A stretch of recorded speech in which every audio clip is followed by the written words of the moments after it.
Live from San Diego, California. We go live to the newsroom with your host, For Nick's Nerd.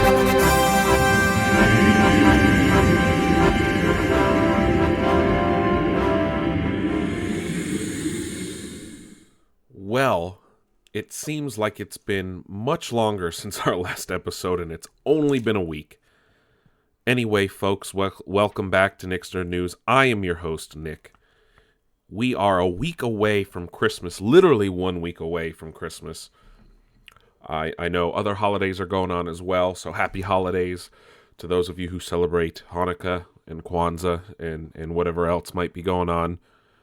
Happy Festivus from me, as I am someone who prefers Festivus over the other holidays. That's a joke for you Seinfeld fans, obviously. Anyway, we have a fully packed show for you today. It is locked and loaded and ready to go. So instead of wasting time on telling you to check us out on social media and all that other hullabaloo, let's get right into what was going on this past week. And the biggest thing in video games was the Game Awards, folks. Game Awards happens every year in December, hosted by Jeff Keighley, former member of the video game press. It is jam-packed with announcements and trailers and upcoming games and giving awards to the best games of the year. I just want to point out some of the winners here. Game of the Year went to Sekiro, Shadows Die Twice. Best Game Direction went to Death Stranding. Best Game Narrative went to Disco Elysium. Art Direction to Control, which deserves it. Best Score went to Death Stranding, which I'm kind of surprised by. I'm not a big fan of the music in that game. Best Action went to Devil May Cry 5. Action Adventure to Sekiro. RPG, Disco Elysium. I'm going to have to check this game out. Fighting, Super Smash, obviously. And a plethora of other awards that have no time to go into right now, that you can leisurely browse at your own time online. Anyway, we need to get into all of the major announcements that were dropped like the fucking H-bomb left and right. Big ones. Maneater, the game where you get to play as a man-eating shark, has finally gotten a release date of May 22nd. Godfall, this awesome-looking looter-shooter type, brawler-type game, coming to PS5 and PlayStation, PlayStation. Looks really cool. A new Dungeons & Dragons game that looks really cool called Dark Alliances. And they're calling that a spiritual successor to the Baldur's Gate series, if you guys were really into those. We also got announcements for 2 League of Legends games. The first one being called Ruined King. It's called a Ruined King, a League of Legends story. The other is called Convergence, a League of Legends story. The Ruined King is a single-player experience. Not entirely sure what Convergence is. They didn't really announce that. We also got a new game called Prologue coming from PlayerUnknown. Nothing was shown other than like an environment rendered in a game engine. New DLC announced for Control. It's all single player where you go back to the oldest house. A new Magic the Gatherings MMO was announced. It's called Magic Legends. Their first foray into large-scale gaming like that, non-card based, of course. Gears Tactics, the XCOM-like Gears of War game, is going to come out on April 28th. We got an announcement date finally on that. A game called Weird West from former developers of Dishonored. Looks really awesome. It's an RPG type game from what it looks like. The art style on their previews looked really cool as well. It's black and white and some other things. We got a final release window for the new PlayStation exclusive Ghosts of Tsushima, which will be a PlayStation 4 game and not PlayStation 5. They're saying summer 2020. The Wolf Among Us is coming back, Wolf Among Us 2, formerly a Telltale game. It is coming from a new developer, which I guess got the rights to it and everything like that, and they're going to be making that. Also, No More Heroes 3 was announced for Switch. That's an ongoing series on Nintendo platforms. All of these got trailers as well, so you can watch all of these online. A lot of them were really, really cool, so definitely check those out. Also, sorry if I'm blowing through these. There's a big announcement I want to get to. I'm just trying to cover as much of them as possible. Amazon finally announced their foray into the MMO space. It's going to be called New World. Expected to release in May of 2020. Got an announcement for a new Elder Scrolls Online expansion, Elsewhere. I think that's how you say it. But also hinting at a possible expansion heading to Skyrim in the near future. So yet another version of Skyrim coming to a console or PC near you. In what I think is the weirdest looking game and does not look appealing at all, despite it being a franchise I love, being made by Slightly Mad Studios, who we talked about last week, makers of Project Cars. Game called Fast and Furious Crossroads. It will feature Dom and Letty from the movies. Looks like it takes place in the in the movie universe, and you play some other characters being introduced. Granted, I don't know how real, or how I shouldn't say real. I don't know how this game's going to turn out. It looks pretty sad, if you ask me. But again, who knows? It might be amazing and play amazing. It's being made by a really good studio, so we'll see how that turns out. And the biggest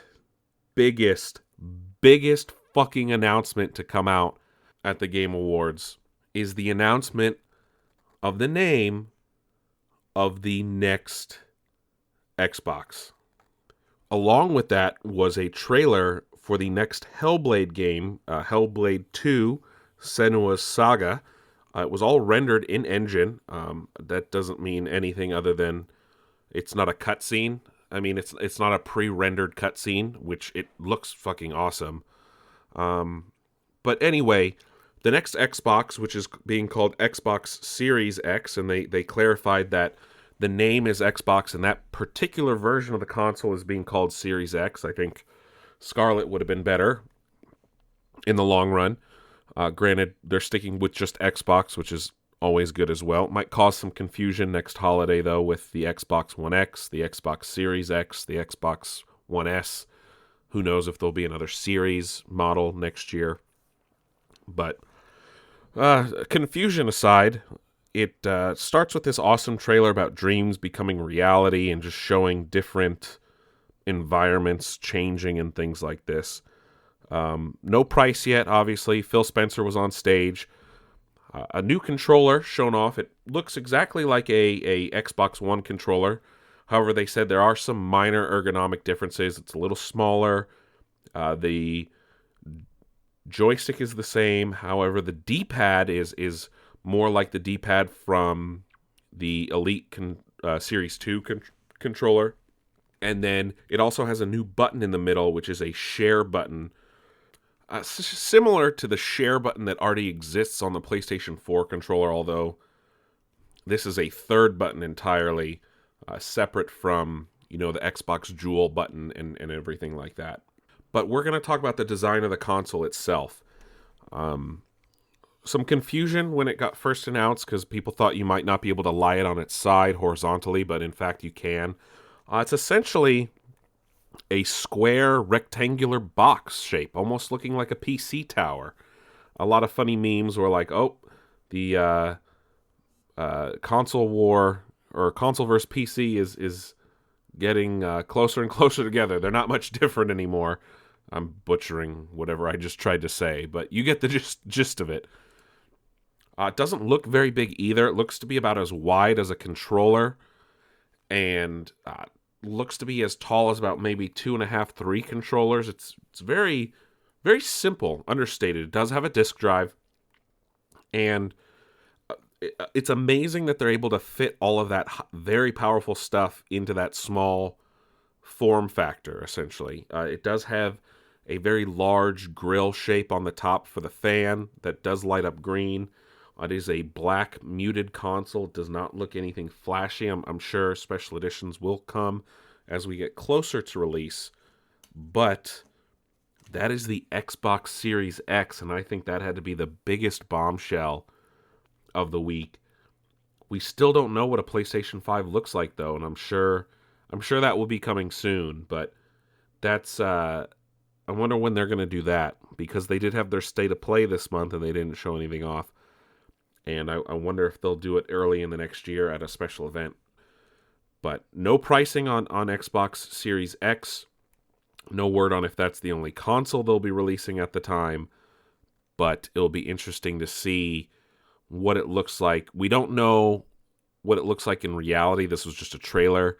People have surmised what it will look like. We don't know how the ports will interact on the back. We have yet to get a physical manifestation of this console, but I'm sure that will be coming soon. Oh, and just a quick note, all peripherals and backwards compatibility will be enabled on the Xbox Series X when it releases next fall, so you don't have to worry about being left in the cold. If I should say, you shouldn't have to worry about all your Xbox One stuff being left in the cold when you upgrade next year or in the sometime in the future. And you don't have to worry about buying games immediately or buying new controllers or anything like that, as everything they have now will work once you plug in your new console. That was the Game Awards, folks. That was a lot to talk about. Like I said, a lot of cool looking games coming. Like I said, Godfall looks the coolest. This new Hellblade trailer got me interested. I'm definitely going to have to play Hellblade 1 now. I do have Game Pass, so I'll definitely have to check that out.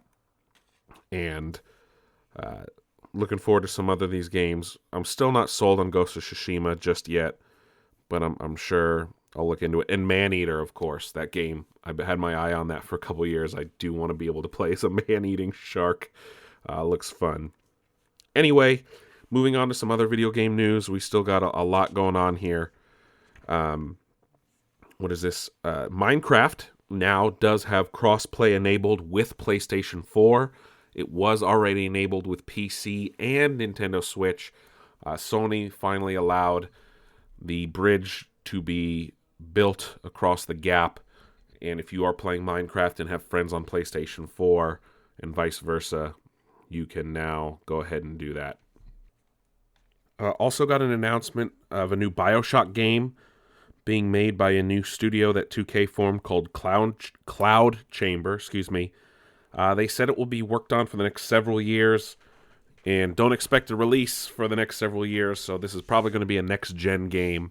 So it looks like BioShock is skipping this generation entirely, just like a few other major game series have, but no matter. Sometimes they'll come back bigger and better than ever. So we'll see how that turns out. Also, news. On the cover art that was released for the Final Fantasy VII Remake, it lists it as a timed PlayStation 4 exclusive until 2021, hinting at possible moves to other consoles. Probably Xbox, more than likely PC. And that is not the only game to go cross-gen in 2021. In what is probably the biggest news of a console exclusive going to other platforms, Sony has announced that MLB The Show will be on other platforms as early as 2021. They signed a new deal with the Major League Baseball, and they did say, I don't know if I have a direct quote, but Phil Spencer chimed in, head of Xbox, saying, great to see the game is coming to more players, hinting at maybe he knows something. Nintendo of America also retweeted the news, subtweeting with a baseball emoji, nothing else. It is made by Sony Studios, SIE, Sony Interactive Entertainment in San Diego, my hometown here. They also said It will no longer be a PlayStation exclusive. This is crazy, if you ask me. Major news. This is per MLB.com. Major League Baseball, the Major League Baseball Players Association, and Sony Interactive Entertainment and San Diego Studio jointly announced today that they have entered into multi-year extensions to continue development and distribution of MLB The Show. Xbox tweeted no more away games. This is the official press release. I'll read to you here. Just give me 1 second. For immediate release, MLB, MLBPA, Sony Interactive Entertainment, and San Diego Studio announced multi-year, multi-platform video game partnership extensions. New York, San Diego, December 9th, 2019. Major League Baseball, MLB, the Major League Baseball Players Association, MLBPA, Sony Interactive Entertainment, SIE, and San Diego Studio jointly announced today that they have entered into multi-year extensions to continue development and distribution of MLB The Show, the award-winning officially licensed video game. In addition, the historic expansion of the long-standing partnership will bring MLB The Show, for the first time ever, to additional console platforms beyond PlayStation platforms as early as 2021. Complete details will be announced at a later date. San Diego Studio has been creating officially licensed baseball video games enjoyed by millions of fans for more than 20 years, with MLB The Show 20, which will feature Chicago Cubs star Javier Baez El Mago as its cover athlete. The studio will be commemorating the 15th anniversary of MLB The Show's franchise next year through a variety of unique promotions and new gameplay features. MLB The Show is officially licensed by MLB and the MLBPA. Follow MLB The Show on Twitter, Facebook, and Instagram for the latest information and updates. Whoa, that's nuts. So my thing is, I'm not entirely sure if San Diego Studio, last time I checked, they're still part of Sony.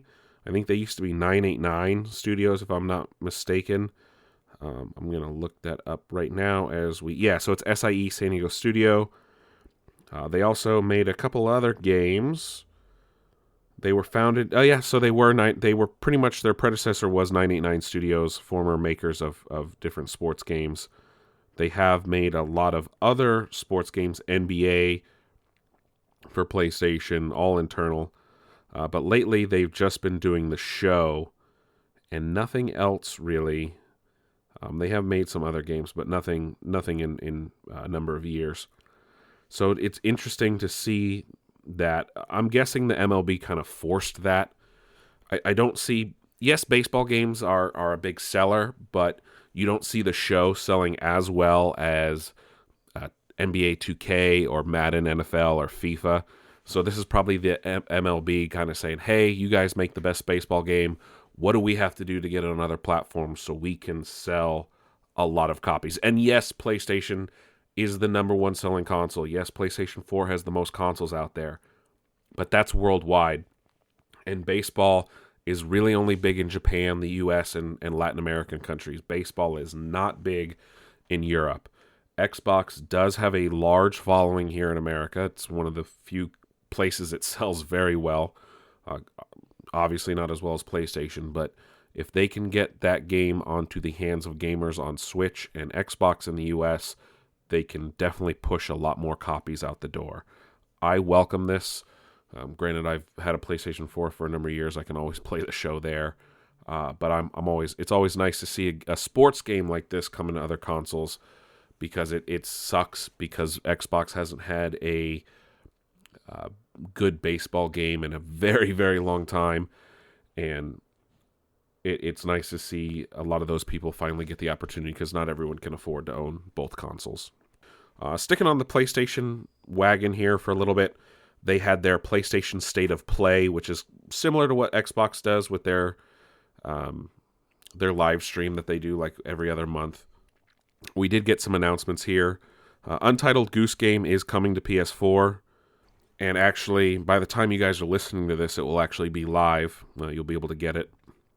Dreams will have its full release on February 14th, Valentine's Day.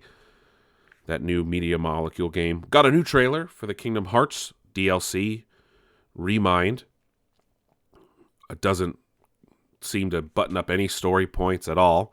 but it is bringing back Leon, Yuffie, Aerith, Final Fantasy stars that have been missing from Kingdom Hearts since the second game, the main second game, I want to say. If they were barely in that, and they were mostly in the first game. That will release on January 23rd. Looks like you get to play as Roxas, get some more expanded stuff as Sora and things like this. So it'll be interesting how that plays out. It's getting more convoluted as time goes on. Also got a release date for the Predator, the 4v1 Predator game that is PlayStation and PC exclusive. That will release on April 24th of 2020. So now you guys can start planning out your 2020 gaming calendars as it is coming your way. But that's not it. Also in April is officially announced Resident Evil 3 Remake. It looks like Capcom is giving the same remake treatment that they did to Resident Evil 2 to Resident Evil 3. Looks very nice and crisp. We'll also feature that multiplayer game. I can't think of it now. The one where you battle Mr. X a lot. Like a 4v1 game. Looks like those are making a comeback. And that will release April 3rd, if you're a big Resident Evil fan. Also announced this week, really odd, Forza Horizon 4 is getting a 72-card Battle Royale mode. I don't know if it's racing or battling or something, but I'm definitely going to give that a shout this week. I do have the break. I do have the next week off from work with the holidays and everything, so I'm definitely going to get to check that out. And I'll follow up with that hopefully in a couple weeks. Also announced, Mortal Kombat 11 got a new patch that added crossplay, so now you'll be able to play against your friends on other consoles and rip their spines out. Fortnite adds split-screen capabilities to PlayStation 4 and Xbox One versions of the game, so if you've ever wanted to play Fortnite co-op with a friend, now you can. I don't know how many people are actually doing that. I'm sure it's more for the children. Anyone who plays HQ Trivia knows what that's a reference to. And, no surprise here, Modern Warfare has topped November's sales charts a month after the second month of release, essentially. Even topping Pokemon. It was number one, followed by... so, number one was Call of Duty Modern Warfare. Number two was Star Wars Jedi Fallen Order. Big surprise there. 3 was Sword, Pokemon Sword. 4 was the Pokemon Sword and Shield double pack, and 5 was Pokemon Shield. It's really funny that the double pack beat out Shield. Looks like not that many people cared about Shield. It's also telling that Pokemon was not the number one selling game, despite being more accessible to people than a Call of Duty game. But granted, Call of Duty is multi-platform and cross-play, so obviously it's going to sell more. Also, apparently the president of Wizards of the Coast was being interviewed. You know, he makes the Dungeons & Dragons, makes a lot of card games like Yu-Gi-Oh!, Pokemon, things like this. Actually, I don't know if Wizards of the Coast actually still makes Pokemon cards. Anyway, they might. I could be mistaken. He has announced that there are at least 7 or 8 Dungeons & Dragons games in active development right now. Yes, you heard that right. 7 or 8 Dungeons & Dragons games, including the one we announced before, or mentioned before, I should say, that was announced at the Game Awards. What's it? Dark Alliances. So if you are a big D&D fan, you'll be able to check that out. And you will be, if your patience will be pleasantly rewarded, I should say. And that is it for video games. How about that? Got some TV news, not a whole lot. Will Poulter was set to star in Amazon's Lord of the Rings show, but it seems like he has to drop out for scheduling reasons. This is being reported by Variety, and right after, I mean, he only joined the show in September. It's a little odd that he'd have scheduling issues now, unless a bigger role came about. I don't know what's bigger than a Lord of the Rings show on Amazon. But this is right on the heels of them casting Emma Horvath in a undisclosed role She's an up-and-coming actress. They haven't listed what she's playing yet, but they've lost their star of their show. This show is supposed to come out in the next year and a half, if I'm not mistaken, and it's too bad. It's too bad. HBO has announced that Johnny Galecki and HBO Max are partnering to produce a show called Griswold's Vacation Show.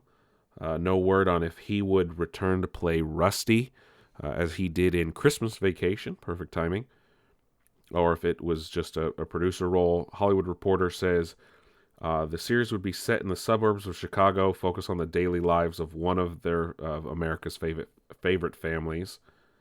It would most likely be a HBO Max exclusive if it moves forward.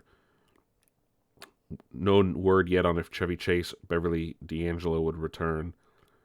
And this would be really weird, considering the Vacation movie with Ed Helms was an official sequel with him playing Rusty. But then again, Rusty's been played by like 4 different people in terms of all the Vacation movies. Granted, it wouldn't be too much of a stretch if he came back as Rusty, because so many different people have played Rusty. So, yeah, that's coming to HBO Max, possibly. It'd be interesting if that actually happens. A new Pokemon show was announced for YouTube called Pokemon Twilight Wins. One of those two. Set in Galar, 6 episodes, about 20 minutes each, I think they said, on YouTube. Give you an introduction to the Galar region 6 months after the game comes out. I think they said January, February, so it's not 6 months, but months after the game comes out. Also, interesting for you fans of The Office, NBC has released a full version of Threat Level Midnight, the movie that Michael Scott took years and years to make. It is now available to watch in its entirety, as much of an entirety as you want, on YouTube. All 28 minutes of it. It's pretty good. I watched it. Somewhat entertaining. It's nice to see that stuff a couple years after The Office ended. Anyway, as we wrap up TV, just want to mention tonight is the last episode of Rick and Morty for a few months. I think they expect it to come in the next few months for the return of season 4. It won't be too long. But I gotta say, last week's episode with the dragons was different. Very sexual.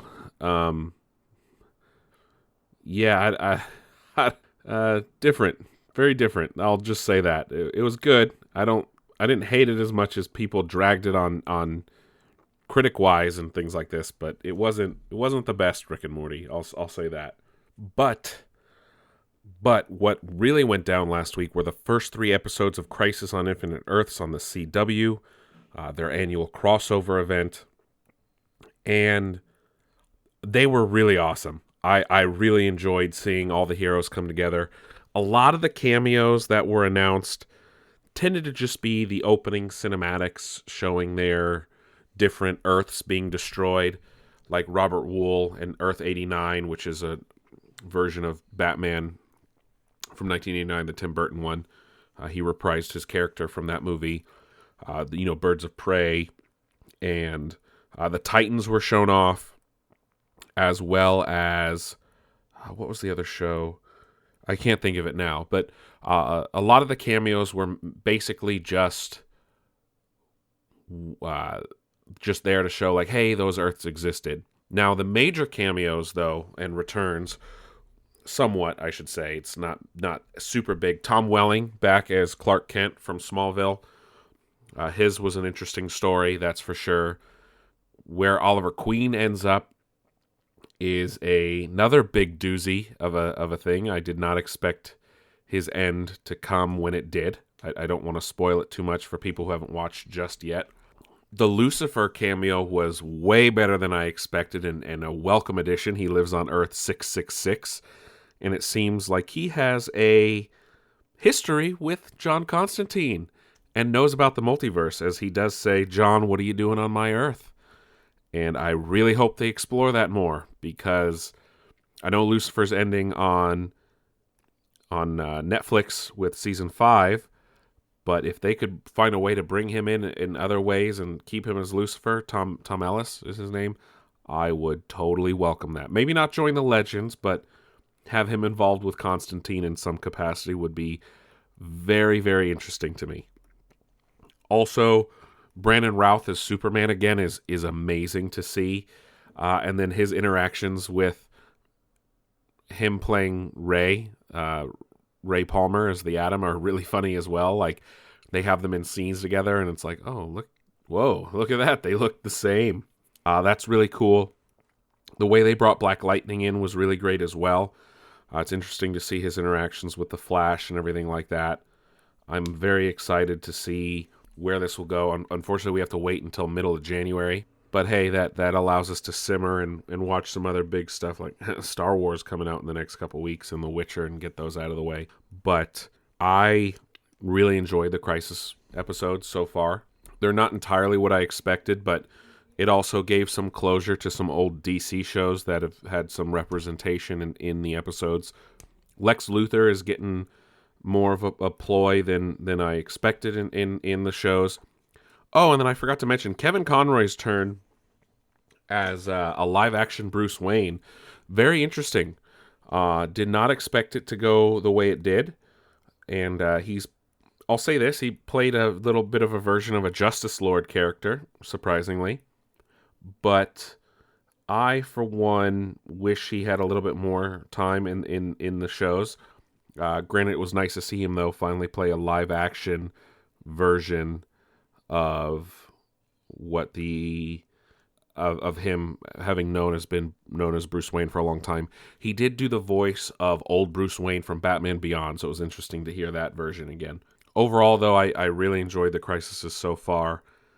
I can't wait to see what they do in January when it comes back, and I wonder how Arrow is going to go from here. I'll say that because there are a few episodes of Arrow left.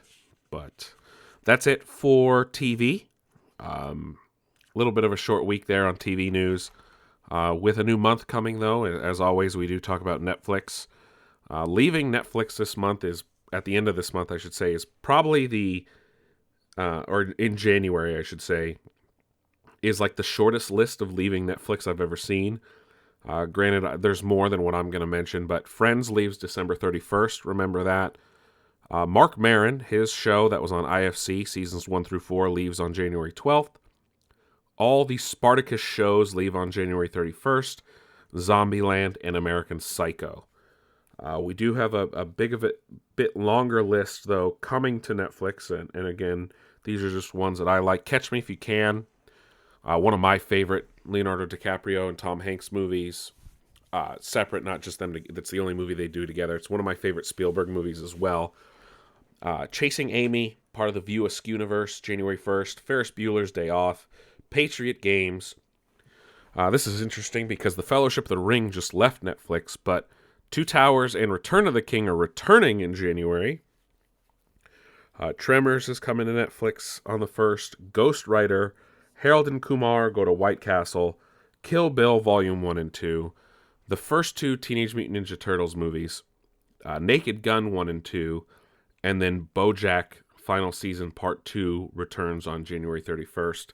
A whole lot of other stuff, but again, those are just things that I think are interesting, and I think you guys would like those as well. But anyway, let's get into movie news. Netflix has announced that at least 26 million people watched The Irishman in its first week, which if you did that, 26 million times about $13 average movie price, that would equal like a $338 million opening weekend, essentially, over the holiday weekend.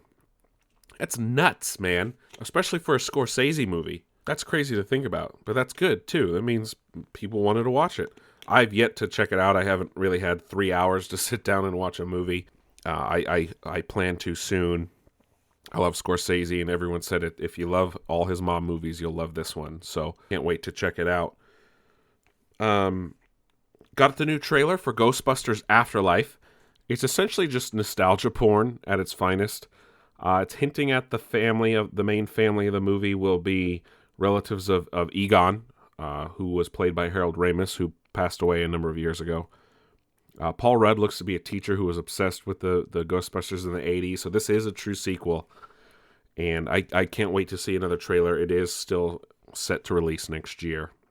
In unsurprising news, Disney is to become the first studio to cross $10 billion at the box office this year. And that was before Star Wars comes out. Just think about that. Before Star Wars comes out and they cross $10 billion at the box office. And Frozen hasn't even crossed $1 billion as of yet. It might have, actually, now that I think about it. It is Sunday. That's insane. That's insane. That's literally insane. $10 billion at the box office for one studio, breaking their previous record from like 3 years ago when they made like $7.3 billion. That's crazy. It's crazy. Sad day in movie news. Jack Black is retiring from acting, and Jumanji may as well be his final role. Yeah, you heard that right. Jumanji, whatever this new one is called, might possibly be Jack Black's final movie role. Now, no clarification on if this includes like voice acting. Maybe he'll make another Kung Fu Panda. Who knows? But we do know that he is retiring from normal acting.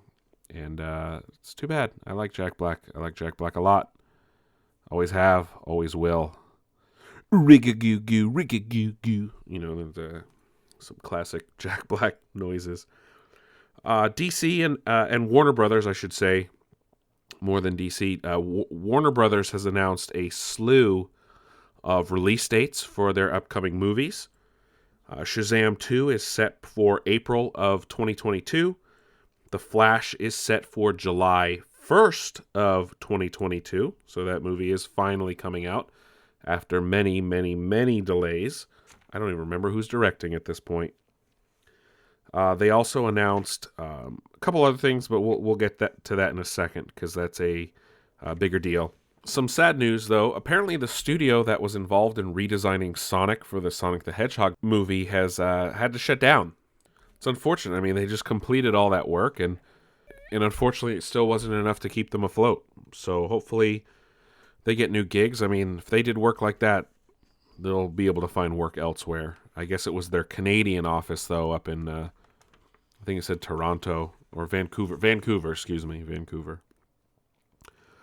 Hasbro has announced that a reboot of the Power Rangers is in development. Yes, this means they are going to wipe away that terrible movie that came out a couple years ago and will be going back to the roots, as they have announced that the movie will involve time travel with the teenagers going back to the 90s to figure out a way to save the world. And I hope to God we get better outfits and a better looking Zordon and a better looking Alpha. And the Zords need to look fucking cool along with the Megazord and not this weird, trippy alien shit they did.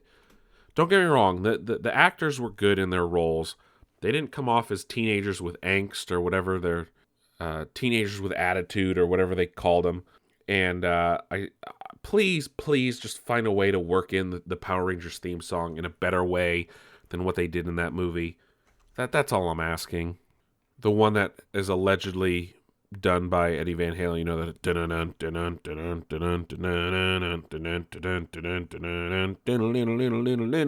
okay, I'm butchering it, but you know what I mean. It's the song, the Go Power Rangers, Go Power Rangers.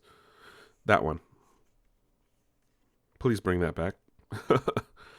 Bob Iger has announced that he is going to sit down with Martin Scorsese in some capacity, whether it be to do something. This is all in response to that ongoing thing that went on for weeks that we talked about incessantly in his comments in regards to Marvel movies and superhero movies and all that other nonsense. And it wasn't film, all these directors coming to the defense of both things, and it was just it was a whole mess. But Bob Iger wants to sit down with Marty in some capacity to just talk about things, and two very powerful Hollywood men. What I would give to be a fly on that wall that'd be an interesting place to be, and to be in that conversation. Two of Hollywood's most powerful men right there, sitting down, chit-chatting about life and things. Man, that'd be fun. That would be fun to watch. Wonder what will come of that. I doubt Scorsese's going to come out of that directing a Marvel movie, though. I'll say that. So don't get your hopes up just yet. But that's what's happening in that neck of the woods. And James Gunn announced that he met with David Ayer announced that he met with James Gunn in regards to James Gunn's Suicide Squad, which is set for 2021. I guess they were just talking about him making, James Gunn making his Suicide Squad movie and looking to David Ayer to get kind of some input and talk about it. Because technically, while it is a reboot, it's also a sequel to his version of the film, as there are some carryover characters from David Ayer's. And like a lot of people say that the David Ayer version exists somewhere and might have been okay, but the studio decided to let it get butchered up by the trailer making people. Granted, that's all still rumors and hearsay at this point, but who knows? I don't mind the Suicide Squad movie. It's okay. There's parts of it that are really good. There's parts of it that are really bad. In the grand scheme of things, it's definitely on the lower end of the DCEU totem pole for me. I still think that Aquaman and Shazam are near the top. I really enjoy Batman vs. Superman. I do like Justice League. But as of right now, those two are definitely higher on the list than the others. But that's what's going on in that land. And then J.J. Abrams, so we're 5 days away from the release of Star Wars: The Rise of Skywalker. J.J. Abrams was being interviewed with Sora News 24, which is a Japanese outlet, and this was also reported by StarWarsNews.net. And JJ asks the guy interviewing him, by the way, who's your favorite character? Interviewer goes, me, Ahsoka. Sorry for picking someone who only appears in the animated stuff, but I really like her positive, determined personality. And JJ responds, Ahsoka, huh? Well, then you'll probably want to watch closely during The Rise of Skywalker. And the interviewer goes, whoa, wait, what? And Abrams goes, haha, well, enjoy the movie. So Ahsoka is going to be in Rise of Skywalker? What? Excuse me, JJ, you can't just be dropping that kind of information in an interview in Japan, sir. Especially less than a week away from release. Why is this being leaked? Why is JJ talking about it to a guy in Japan, to like this news outlet? Why hasn't this been done in any of the press rounds here in the US? If it's true, obviously. We don't know yet. The movie hasn't even had its premiere. We don't know its Rotten score. By the time you guys are hearing this, it'll be a day away from technically release, a day and a half. What are you doing here, JJ? Why are you teasing me like this? Huh? Why are you teasing me like this? Ridiculous. And getting back to what I was saying with Warner Brothers announcing their release dates. Little movie called The Matrix 4 is going to be released on May 21st, 2021. And if that date sounds familiar to you, that's because John Wick 4 will be releasing on the same day. Many fans have called for it to be named Keanu Day. Two opposing studios releasing two Keanu movies on the same day. Now, John Wick has a lot of fan power right now. The Matrix has lost a lot of that muster. It will be over a decade. Scratch that. It will be almost 2 decades since the release of the last two Matrix movies by the time The Matrix 4 comes out. So it'll be interesting to see who has the bigger pull that weekend, if they ultimately end up staying on the same day. I don't think so. Those are two movies that will cannibalize each other, and neither studio will want to lose out to the other. I foresee them moving. I think John Wick will move before The Matrix does. We will see if that pans out.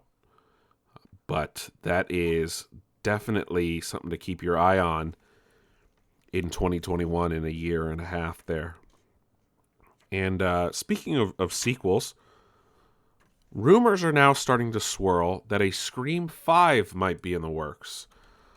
This has already been in the rumor mill for a couple years now, but it was further fueled by the fact that Hayden Panettiere, who was in the fourth film, is posted a picture of her with the same haircut as her character from Scream 4.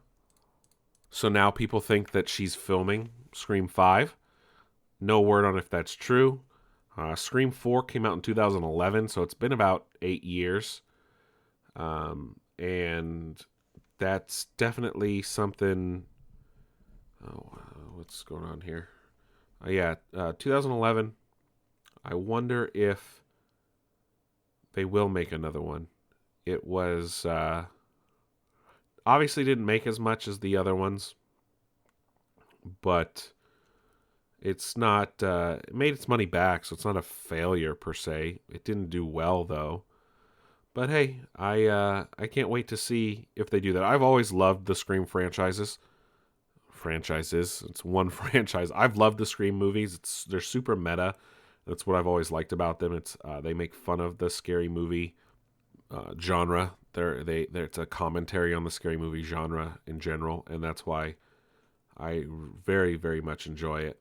I can't wait to see if what they do with that. Like I said, I very much enjoy the Scream movies. But that kind of wraps up movie news. Actually, there's just a few little bit left. Golden Globe nominations came out. Those are always a good indication of what the Oscar nominations might be. It's very interesting to see what's nominated and what's not. Here's some big ones. Netflix has 3 movies in the Best Picture drama category. Those are The Irishman, Marriage Story, and The Two Popes. The non-Netflix movies are 1917 and Joker.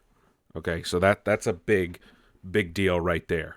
Netflix has 3 of the top drama movies. They also have 1 of the comedy movies. The best motion picture for musical or comedy are Jojo Rabbit, Knives Out, Once Upon a Time in Hollywood, Rocket Man, and Dolomite Is My Name. While I think Knives Out is a very amazing movie, and it could definitely win, Once Upon a Time in Hollywood will probably win. As for drama, my money's on 1917. Unfortunately, that does not get a wide release until January. Best performance by an actor in a drama include Christian Bale, Antonio Banderas, who I didn't know was in a movie, Adam Driver, Joaquin Phoenix, Jonathan Pryce. Best actress in a drama, ScarJo, Saoirse Ronan, Charlize Theron, Renee Zellweger, and Cynthia Erivo, who was in Harriet. I can see it's probably a toss-up between Renee Zellweger, Charlize Theron, and ScarJo. As for Best Actor in a Comedy, it's Daniel Craig, Roman Griffin Davis, who was in Jojo Rabbit, so the main character, Leo, Taron Egerton, and Eddie Murphy. That's a tough one right there. I cannot make a call on that. That's for damn sure.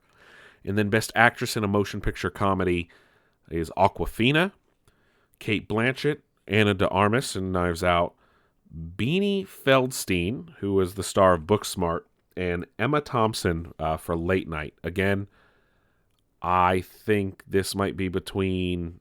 Honestly, I have no idea on that one either. Best Supporting Role in a Motion Picture for Actress, Kathy Bates, Annette Bening, Laura Dern, Jennifer Lopez, and Margot Robbie. I don't know on that one. That one's a tough one as well. Probably J-Lo for Hustlers. And then Best Supporting Actor, Tom Hanks, Anthony Hopkins, Al Pacino, Joe Pesci, and Brad Pitt. I would prefer Brad Pitt wins that one. And then for Best Director are Bong Joon-ho for Parasite. He also did Snowpiercer, if you're familiar with that movie. Sam Mendes for 1917, Todd Phillips for Joker, Scorsese for The Irishman, and Tarantino for Once Upon a Time in Hollywood. Those are the biggest awards. Then I should probably go Best Animated is Frozen 2, How to Train Your Dragon, The Hidden World, Lion King, Missing Link, and Toy Story 4. And I am wondering what will actually end up in that category as well. Those are the big stuff for the Golden Globes. That airs in January, so make sure to keep an eye out on that. Again, those are always a good indicator of what the Oscars will be like. And then final bit of stuff before we talk about The Mandalorian from last week. I did get a Loot Crate. I think this is the October one, if I'm not mistaken. It is Halloween themed, even though it is December. I'm just pulling up what's in it. They don't put in the little booklet anymore, which probably a way to cut costs since they were not doing too well. It did come with a nice little Dracula pencil sharpener. He's like in a coffin, but you can sharpen your pencils that way. It's really funny. It comes with a Nosferatu pin, which is really cool. Nosferatu is one of the original vampire movies ever made, black and white, back in the day, silent film. A Lost Boys postcard set. Looks like this first one says, fun fact, the town of Santa Carla isn't real. The movie was actually filmed in and around Santa Cruz.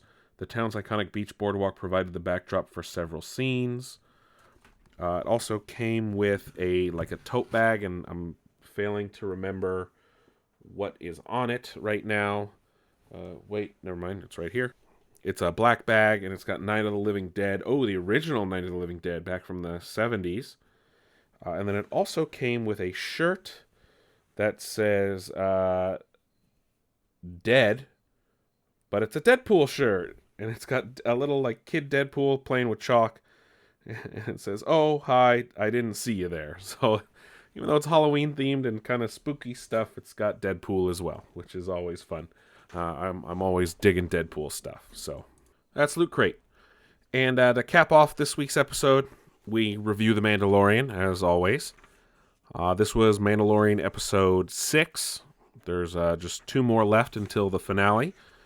Next week's episode, we will talk about, along with Star Wars: The Rise of Skywalker. I am seeing the movie opening night. Mandalorian premieres the day before on Wednesday. Anyway, so if you're listening, you should be able to watch The Mandalorian right now. Anyway, Bill Burr, huh? How about that, guys? Huh? Bill Burr. In my horrible attempt to do a Bill Burr voice, somehow he was the one thing Star Wars needed this whole time.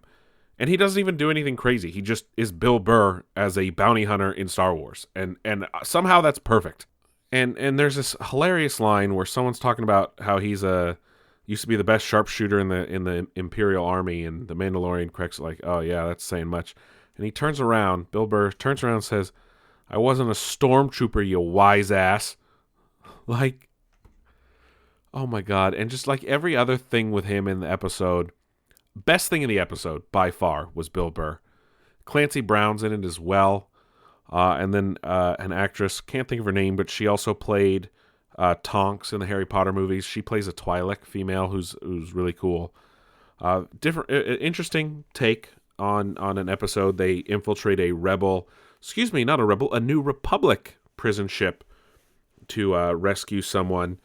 Also, we got Matt Lanter's first on-screen appearance in a Star Wars property. He was the voice of Anakin for a long time on the Clone Wars show. Nice to see him in live action.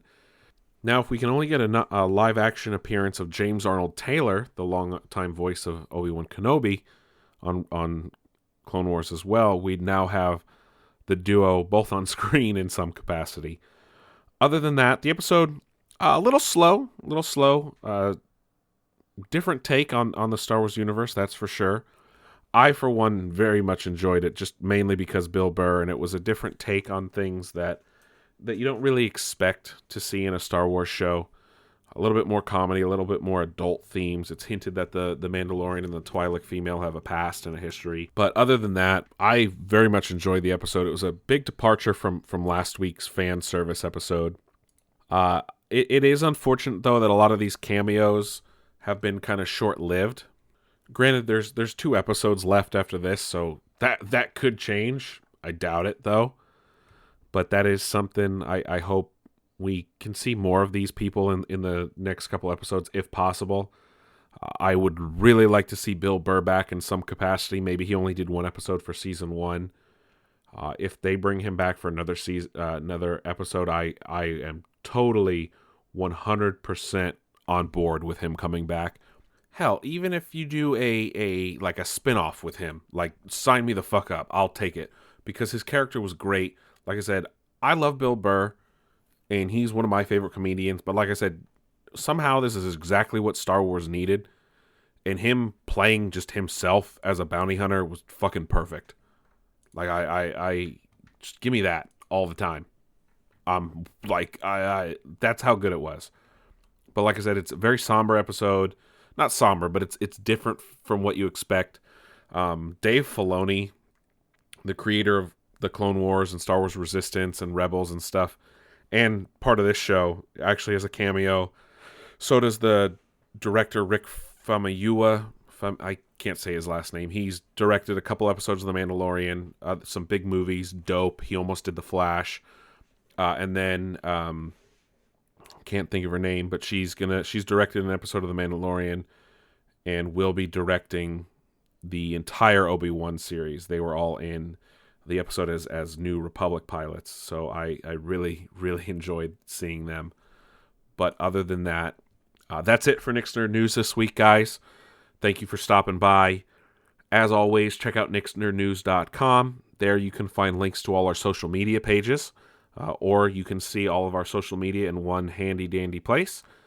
Follow us on those social medias at Nick's Nerd News, Twitter, Facebook, and Instagram. Also, on nicksnerdnews.com, you can find this show where you can listen right in your browser if you want to listen to past episodes, or if you prefer to listen on the go, you will find links to our Google Podcasts, Apple Podcasts, and Spotify pages. So check that out.